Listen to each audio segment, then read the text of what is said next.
നിന്നുള്ള ഒരു റിപ്പോർട്ടിലേക്കാണ് പോകുന്നത്. നവീകരിച്ച കോഴിക്കോട് മാവൂർ റോഡ് ആധുനിക ശ്മശാനം സ്മൃതിപഥം യാഥാർത്ഥ്യമായി.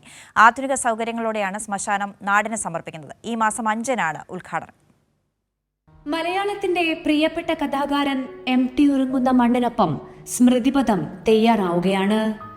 ആധുനികതയും അഴകും സമന്വയിപ്പിച്ച് നിർമ്മിച്ച കേരളത്തിലെ ഏറ്റവും മികവുറ്റ ശ്മശാനമാവുകയാണ് സ്മൃതിപഥം. മാവൂർ റോഡിലെ പഴയ ശ്മശാനം കെട്ടിലും മട്ടിലും മാറ്റം വരുത്തിയാണ് നവീകരിച്ചിരിക്കുന്നത്. വാസ്തുവിദ്യയിലും സാങ്കേതിക വിദ്യയിലും രാഷ്ട്രാന്തരീയ നിലവാരത്തിലുള്ളതാണ് കോഴിക്കോടിന്റെ സ്മൃതിപഥം. ഓരോ മനുഷ്യ ജീവിതത്തെയും വിലമതിച്ച് അവരുടെ മരണാനന്തരം തികഞ്ഞ ആദരവോടെ അന്ത്യയാത്ര നൽകാനുള്ള അന്തരീക്ഷമാകുന്നു ഇവിടം. സ്മൃതിപഥത്തിൽ നിങ്ങൾക്കൊക്കെ അറിയുന്ന പോലെ ഇപ്പം നിങ്ങൾ കണ്ടു കാണും 3 തരത്തിൽ നമുക്ക് സംസ്കാരം നടത്താനായിട്ട് സാധിക്കും. വൈദ്യുത ശ്മശാനമുണ്ട്, ഗ്യാസ് ശ്മശാനമുണ്ട്.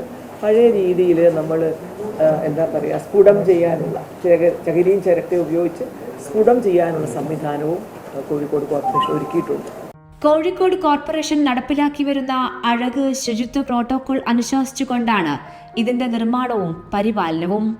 MLAയുടെ ആസ്തി വികസന ഫണ്ടിൽ നിന്നും 2.2 കോടി രൂപയും കോർപ്പറേഷന്റെ പദ്ധതിയിൽ വകയിരുത്തിയ 4.92 കോടി രൂപയും ഉപയോഗിച്ചാണ് നിർമ്മാണം പൂർത്തീകരിച്ചിരിക്കുന്നത്. നാനാജാതി മതസ്ഥർക്ക് അവരവരുടെ ആചാരപ്രകാരം സംസ്കാരം നടത്തുന്നതിനുള്ള സൗകര്യം ഇവിടെയുണ്ട്.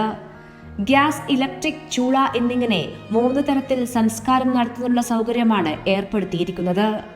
മരണാനന്തര ചടങ്ങുകൾക്കുള്ള എല്ലാവിധ സാധനങ്ങളും ലഭ്യമാക്കുന്ന കിയോസ്കും സ്മൃതിപഥത്തിന്റെ പ്രത്യേകത.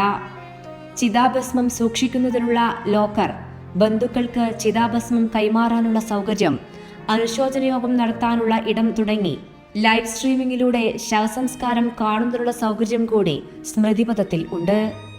ആധുനിക സൗകര്യങ്ങളോടുകൂടി തീർത്തും വ്യത്യസ്തമായ രീതിയിലാണ് ശ്മശാനത്തിന് നിർമ്മാണം പൂർത്തീകരിച്ചിരിക്കുന്നത്.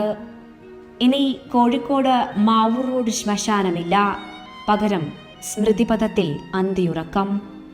കൈരളി ന്യൂസ്, കോഴിക്കോട്.